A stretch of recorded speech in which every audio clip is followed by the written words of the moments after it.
Cricket media சார்பாக வருக வருக என அன்போடு வரவேற்கிறேன். இந்த சேனல் தங்களுக்கு பிடித்திருந்தால் லைக் செய்யவும், ஷேர் செய்யவும், சப்ஸ்கிரைப் செய்து கொள்ளவும், பெல் பட்டனை கிளிக் செய்யவும். ஐபிஎல் போட்டிகள்லாம் வாரமாக முடிஞ்சிருச்சு. அதோட மீள் பார்வை ஐபிஎல் 2025 இப்போ இந்த வீடியோவில் பார்த்துருவோம். கிட்டத்தட்ட 6 நிலைகளின் பேரில் நம்ம ஆராய்ச்சி பண்ணுறதுக்காக இந்த முறை செஞ்சுருந்தோம்.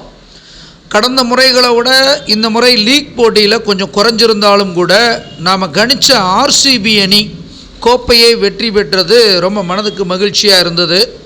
அதாவது இதுவரைக்கும் கோப்பை வாங்காத ஒரு அணி தான் கோப்பை வாங்கும்னு சொல்லி நம்ம ஏற்கனவே வீடியோ போட்டிருந்தோம் ஐபிஎல் துவங்குவதற்கு முன்பாகவே. அதுலேயும் ஐபிஎல்லில் யாரெல்லாம் பிளே ஆஃப்ஸ் போவாங்கன்னு சொல்லியும் ஒரு வீடியோ போட்டிருந்தோம்.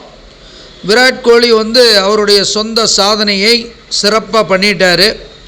அதுவும் இல்லாமல் பில் சால்ட்டு ப்ளஸ் பவுலிங் ஜாஸ் ஹேஸ்லுட்டு, புவனேஸ்வர் குமார், குர்னால் பாண்டியான்லாம் அமைஞ்சு 18வது வருஷத்தில் 18வது ஜெர்சி நம்பர் கொண்டிருக்கிற விராட் கோலி கோப்பை அடிக்கிறதுக்கு காரணமாக இருந்தாருன்னா மாற்று கருத்து இல்லை.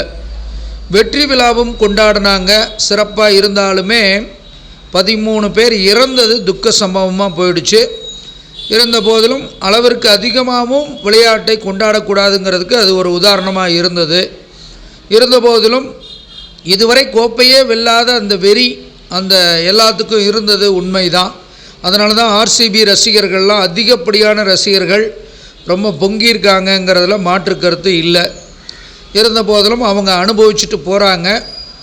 மற்ற வீரர்கள் அப்படின்னு பார்க்கும் பொழுது எல்லாருமே டீமாக சிறப்பாக செயல்பட்டாங்க. ரஜத் பட்டிதர் முதல் கேப்டன்சிலே கோப்பை அடித்தது சிறப்பு.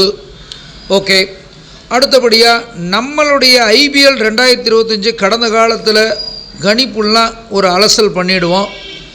முழுசாக அலசல் பண்ணுறதுக்கு டைம் இல்லை. இருந்தாலும் பிளே ஆஃப்ஸ் போகிறதுக்கு யாருக்கெல்லாம் வாய்ப்பு இருக்குதுன்னு ஏற்கனவே ஐபிஎல் துவங்குவதற்கு முன்னாடி நம்ம போட்டதில் 1ஆம் இடத்துல டிசி, 2ஆம் இடத்துல ஆர்சிபி, 3ஆம் இடத்துல ஆர்ஆர், 4ஆம் இடத்துல சிஎஸ்கே இல்லைன்னா மும்பை அப்படின்னு சொல்லியிருந்தோம். இதில் பார்த்தீங்கன்னா ஆர்சிபியும் மும்பையும் மட்டும்தான் பிளே ஆஃப்ஸுக்கு வந்திருந்தாங்க. மற்ற அணி டிசி 5ஆம் இடம் பிடிச்சிருச்சு. 6ஆம் இடம் பிடிக்கும்னு எஸ்ஆர்எச் சொன்னோம். அதே தான் கேகேஆர், பஞ்சாப் கிங்ஸு, ஜிடி எல்லாம் மேலே இடம் பெற்றாலும் கூட நம்ம கணிப்பில் கீழே தான் இருந்தாங்க. அதனாலேயோ என்னவோ பிளே ஆஃப்ஸில் அடுத்தடுத்த சுற்றில் வெற்றி பெற முடியாமல் தோல்வியை தழுவி கீழே வந்துட்டாங்கன்னு சொல்லணும். எல்எஸ்ஜி எவ்வளோ ஃபாஸ்ட்டாக போனாங்க, அவ்வளோ கீழே இறங்கிட்டாங்க. அப்போ ஆர்ஆர் அணி பல மேட்சை ஜெயிக்க வேண்டியது கிட்டத்தட்ட 8 மேட்ச்சில் சேசிங் பண்ணி 7 மேட்ச் பக்கமாக ஜெயிக்க வேண்டியது சின்ன சின்ன ரன்கள் வித்தியாசத்தில் குழப்பத்தில் விட்டுட்டாங்க. சிஎஸ்கேவும் ஆரம்பத்திலே விட்டுருச்சு. அப்போ 3-4 இடத்தை பிடிச்சவங்க 9-10 இடத்த பிடிச்சிக்கிட்டாங்க. அப்போ அப்படியே மேலே தள்ளி பார்த்தோம்னா ஓரளவுக்கு நாம் கணித்த கணிப்பின் பிரகாரம் எல்லோரும் வந்திருந்தாங்க. பட் இதில் நாம் கணித்த ஒரே நபர் பிளே ஆஃப்ஸில் இருக்கக்கூடிய நபர் ஆர்சிபி தான் ஃபைனலாக கோப்பையும் அடித்தது.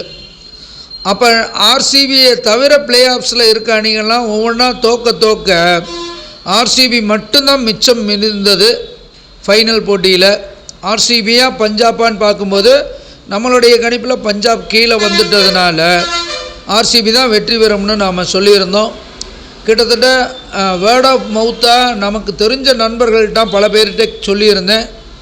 இதுவரைக்கும் கோப்பை பெறாத அணி தான் பெறும்னு சொன்னோம். அந்த அடிப்படையில் ஆர்சிபி வெற்றது மனதிற்கு மகிழ்ச்சி, நமக்கும் சந்தோஷம். பாஸ் கிரிக்கெட் மீடியாவுடைய ஐபிஎல் வெற்றி சதவீதம் என்ன இருக்குது அப்படின்னு பார்ப்போம். இதில் பார்த்திங்கன்னா லீக் போட்டியில் நமக்கு கொஞ்சம் ப்ளஸ் மைனஸ் மாற்றி வந்தது.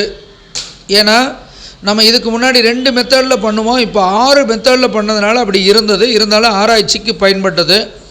70 போட்டியில் 34 போட்டி லீக் போட்டி ஜெயித்தோம். அதில் 49% வெற்றி. காலிறுதி போட்டி 2 போட்டியில் 2ல் 2மே ஜெயித்தோம், அது 100%. அரை இறுதியில் 1-1 தோல்வி 0. இறுதி போட்டியில் 1-1 100%. அப்போ இது எல்லாத்தையும் கூட்டி கழித்து பார்க்கும் பொழுது மொத்தத்துக்கு ஓவராலாக 62.25% வெற்றி சதவீதம் நமக்கு வந்திருக்கிறது இந்த வருட ஐபிஎல். பொதுவாக லீக் போட்டியில் இன்னும் கொஞ்சம் அதிகப்படியான வெற்றி பெற்றிருந்தால் இன்னும் கூடுதலான பர்சன்டேஜ் வந்திருக்கும். பட் லீக் போட்டியில் அது கம்மியாக இருந்ததுனால 62% ஒரு நார்மலான சதவீதமாக தான் பார்க்குறேன். ஸோ இருந்தாலும் அடுத்தடுத்த ஐபிஎல்லில் நம்ம இன்னும் தெளிவாக பார்க்குறதுக்கு நல்ல ஆராய்ச்சி திறன் கிடச்சிருக்கு. நிறைய விஷயங்களை பரிசோதித்து பார்த்துருக்கோம், வெளிப்பட்ட முறையிலையும். ஏன்னா உள்ளுக்குள்ளே இருக்குன்றதை விட வெளிப்பட்ட முறையிலையும் அப்படித்தான் நாம் கணிச்சிருக்கோம் அப்படின்னு சொல்லணும். ஸோ இனி டிஎன்பிஎல்லில் அடுத்த திங்கட்கிழமையிலேருந்து போடலாம்னு இருக்கேன். ஜாதகம் பார்க்க படிக்க எழுத அடியனை வாட்ஸ்அப்பில் தொடர்பு கொள்ள வேண்டுமாறு கேட்டுக்கொண்டு விடைபெறுகிறேன். நன்றி, வணக்கம்.